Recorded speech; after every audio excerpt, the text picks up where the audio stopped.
హల్లెలూయా. ఈ అవకాశాన్ని ఇచ్చిన దేవాది దేవునికి కూడొచ్చిన మీ అందరూ కూడా నా హృదయపూర్వకమైన వందనాలు తెలియజేస్తున్నా. ఈరోజు కొరకు నేను ఆలోచించినప్పుడు దేవుడు ఒక వార్త ద్వారా నన్ను బలపరిచి మీతో మాట్లాడమన్నాడు. విశ్వాసము గురించి ఈ రోజున క్లుప్తంగా మనం తెలుసుకునే ప్రయత్నం చేద్దాం. దేవుని స్తోత్రం. హల్లెలూయా, హల్లెలూయా. విశ్వాసము అనగా దేవునికి ఇష్టకరమైన జీవితాన్ని జీవించడము అని చెప్పి ఒక దైవ సేవకుడు ఈ రీతిగా చెప్తూ వచ్చాడు. ప్రియుడా, విశ్వాసం అంటే దేవుణ్ణి నమ్మడం, లేకపోతే దేవునిపై నమ్మకం ఉంచడం, లేకపోతే దేవుడే నాకు ఆశ్రయం అని చెప్పి నేను గ్రహించుకోవడం విశ్వాసం అని చెప్పి నేను మొట్టమొదటిగా నేను తెలుసుకోవాలి. ప్రియురా, అది విశ్వాసము దేని గురించి అంటే ఒక వ్యక్తిని మనం ఏ రీతిగా అయితే నమ్ముతున్నామో, ఒక పరిస్థితిని ఏ రీతిగా అయితే నమ్ముతున్నామో, ఒకవేళ ఏదైనా ఒక వస్తువు కానీ ఒక వాహనాన్ని కానీ ఏదైతే దాన్ని మనం నమ్మకంగా దాన్ని చూసుకుంటున్నామో అటువంటి నమ్మకం గురించి దేవుడు మాట్లాడట్లేదు. కానీ దేవుడు అంటున్న మాట ఏంటో తెలుసా ప్రియురా, విశ్వాసం బట్టి నీ నీతి ఎంచబడుతుందని వాక్య భాగంలో రాయబడి ఉంటుంది. అటువంటి విశ్వాసం అంట దేవుని పైనే దొరుకుతుందని చెప్పి నేను ఆలోచించాలమ్మా. దేవుడి దగ్గర తప్ప ఇటువంటి విశ్వాసం ఇంకెక్కడ దొరకదని చెప్పి నేను నమ్మకం ఉంచుకోవాలా. విశ్వాసం అనడానికి అర్థం ఏమిటో తెలుసా ప్రియురా, నమ్మిక ఉంచుట, లేకపోతే విశ్వాసం అంట నమ్మడం, విశ్వాసం అంట దేవునికి దగ్గరగా సంబంధంగా జీవించడం, విశ్వాసం అంట దేవుడితో సహవాసం చేయడాన్ని విశ్వాసం అని చెప్పి వాక్య భాగాల్లోనూ అనేక మంది దైవ సేవకులు చెప్తున్న మాట ప్రియురా. దేవుని స్తోత్రం. హల్లెలూయా. ఈ రాత్రికాల సమయంలో దేవుడు ఏంటని చెప్తున్నాడు తెలుసా ప్రియురా, విశ్వాసముతో నువ్వు దేవుని ప్రార్థించి మన విషయాన్ని గుర్తు చేస్తున్నామా. విశ్వాసము నీకు నాకు కావాలని చెప్పి చెప్తున్నాడు. విశ్వాసం అంటే ఏంటో అనుకోవడం తెలుసా ప్రియురా, దేవునిపై నమ్మిక ఉంచుట. దేవుణ్ణి ఒక గుడ్డివాడు ఏ రీతికి అయితే తన చూపు లేకపోయినప్పుడు దారిని చూపించడానికి ఏదో మరొక వ్యక్తిని నమ్మినట్టు కన్నా ఎక్కువగా నన్ను దేవునితో నమ్మమంటున్నాడు ప్రియురా. ఒక ఉదాహరణగా మన భాషలో చెప్పుకున్నట్లయితే విశ్వాసం అంట గుడ్డిగా దేవుని నమ్మడం అంట ప్రియురా. దేవుని స్తోత్రం. హల్లెలూయా, హల్లెలూయా, హల్లెలూయా. విశ్వాసం అంట ఏంటండి? విశ్వాసం అంట దేవుణ్ణి నమ్మడం, విశ్వాసం అంట దేవునిపై ఆనుకోవడం, విశ్వాసం అనేది దేవునిపై ఎదురు చూడడం, దేవుని మీద గుడ్డిగా నమ్మడాన్ని విశ్వాసం అంటారు ప్రియురా. అంతేకాదు కానీ అపోస్తలుడైన పౌలు గారు రాసిన రోమ పత్రికలు అంటాడు కదా, విశ్వాసం అంట 10వ అధ్యాయం 17వ వచనంలో ఇలాగా రాయబడి ఉంటుంది ప్రియురా.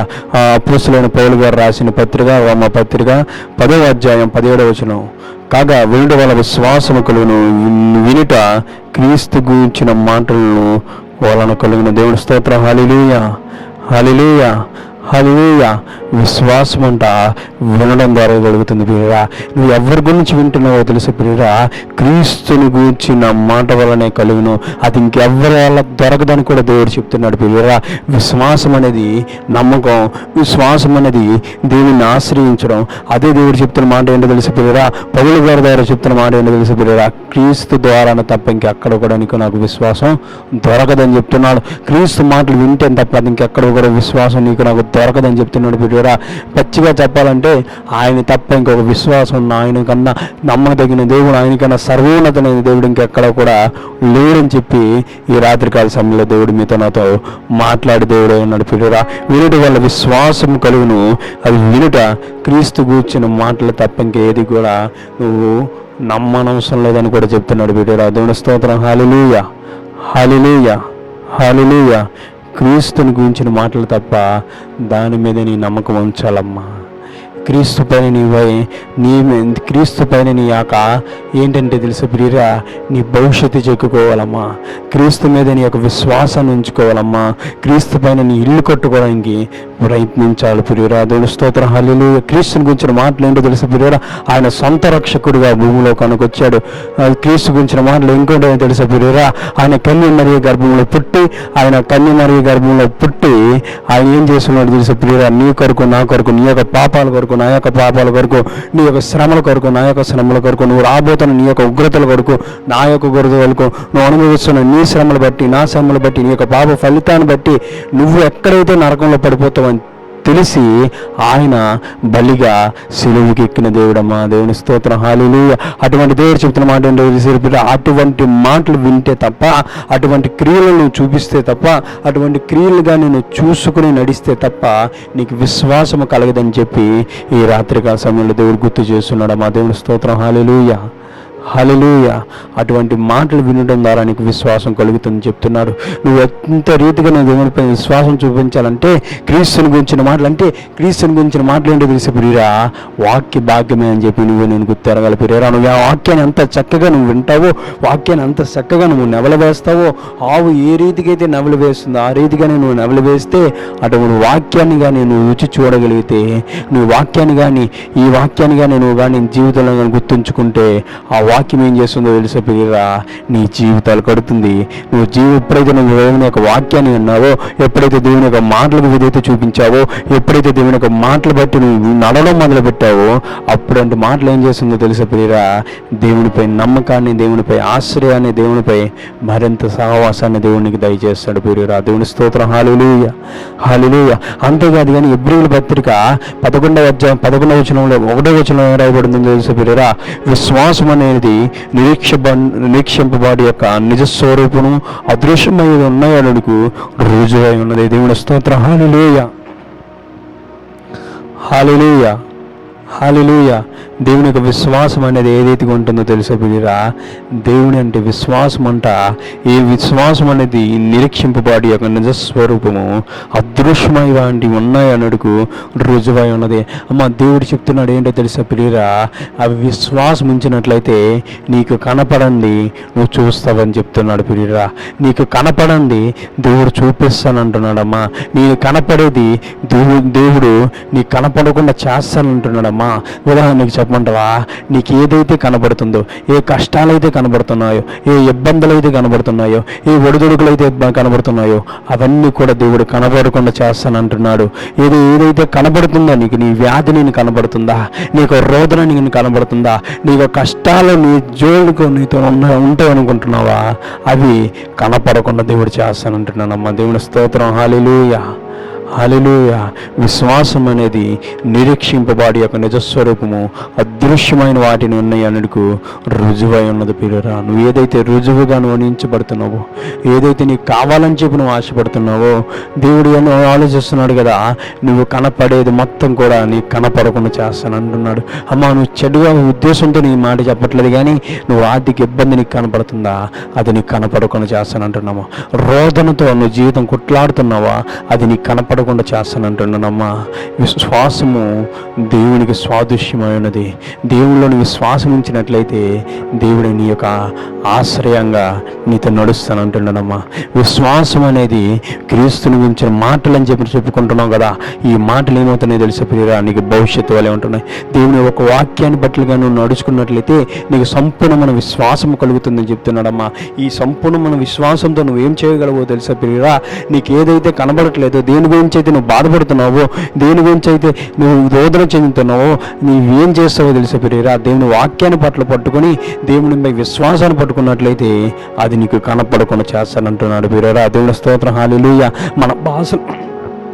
మన భాషలో మాట్లాడుకున్నట్లయితే, మన యొక్క ఆలోచన గుండా మాట్లాడుకున్నట్లయితే, దేని ద్వారా అయితే నువ్వు బాధపడుతున్నావో, ఏ విషయం బట్టి అయితే నువ్వు బాధపడుతున్నావో, ఏ ఆర్థిక ఇబ్బంది అని పేరు పెట్టుకొని నోట ఒక కారణాలు పెట్టుకోండి, నోట ఒక పేర్లు పెట్టుకోండి, ఏ ఇబ్బంది కానీ, ఏ శ్రమ కానీ, ఏ బాధ కానీ, ఏ రోదన కానీ నువ్వు ఉన్నట్లయితే, అవి నీకు కనబడుతున్నట్టు ఉన్నట్లయితే, దేవుడు చెప్తున్న మాట ఏంటో తెలుసు ప్రియరా, దేవుని యొక్క మాటలు విని, క్రీస్తుని గురించిన మాటలు వినడం వల్ల విశ్వాసము దొరుకుతున్న వాగ్దానం ప్రకారం దేవుని వాక్యాన్నిగా నేను నమ్మినట్లయితే, ఆ వాక్యాన్ని పట్టుకునిగా నేను విశ్వసించినట్లయితే, ఇక్కడ అంటున్నాడు కదా, విశ్వాసం అనేది నిరీక్షింపబడి యొక్క నిజస్వరూపము అదృశ్యమైన వాటిని ఉన్నాయి అనుకుని నిజమై ఉన్నది.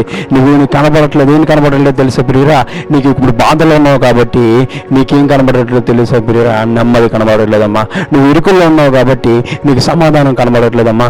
నువ్వు ఒక చీకటిలో ఉన్నావు కాబట్టి నీకు వెలుగు కనబడట్లేదు ప్రియరా. అదే దేవుని యొక్క వాక్యాన్ని, దేవునిపై విశ్వాసాన్ని ఉంచినట్లయితే ఈ సమాధానము నీకు కలుగుతుందమ్మా. నీ చీకట్లో వెలుగు వస్తుందమ్మా. నీకు ఆపదలో మేలు కలుగుతుంది ప్రియురా. అట్టి మాట ఏం చెప్తున్నాడు తెలుసా ప్రియురా? ఇది విశ్వాసం అని చెప్తున్నాడు ప్రియురా. నీ వినుట వలన విశ్వాసము, అది దేవుని గురించి మాటలు తప్ప ఇంక దేని గురించి కూడా అది నీకు కలగదని చెప్తున్నాడు. దేవుని స్తోత్రం. హల్లెలూయా, హల్లెలూయా.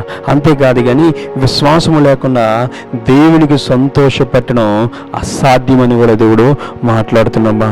దేవుని స్తోత్రం. హల్లెలూయా. నీ విశ్వాసంలో దేనికే, నువ్వు విశ్వాసం లేని జీవితాన్ని జీవించినట్లయితే దేవునికి ఇష్టకరమైన జీవితాన్ని నువ్వు జీవించలేవని చెప్తున్నాడమ్మా. ఎప్పుడైతే దేవునికి ఇష్టం లేని జీవితాన్ని నువ్వు జీవిస్తున్నావంటే నీలేమి లేదో తెలుసా ప్రియురా?